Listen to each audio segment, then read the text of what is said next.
Most people think once you see those pro icons blocking your export in CapCut PC, that's it, you're stuck.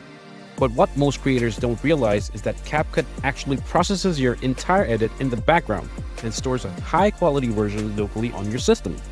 This isn't a hack or a crack. It's just understanding how the desktop workflow actually works under the hood. I'm Rich P, and today I'm showing you how to access your rendered files directly. So let's get straight into it. Start with your project. Import your clips, add your transitions,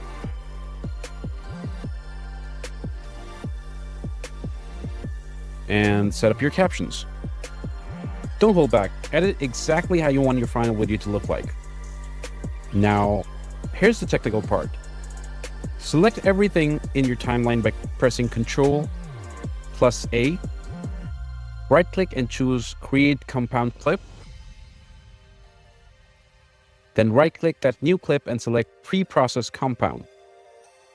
This forces the software to render a finalized version of your timeline into your local storage. Once that processing bar hits 100%, your file already exists on your computer.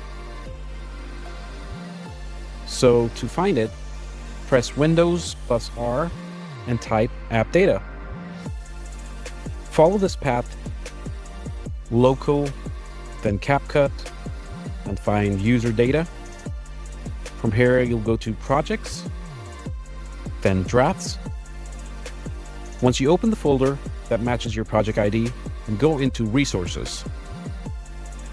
You'll see a few files here. Ignore anything labeled .alpha, because you're looking for the standard MP4 file. That is your fully rendered edit. If you try to drag that file back into your media bin and it doesn't import, don't worry.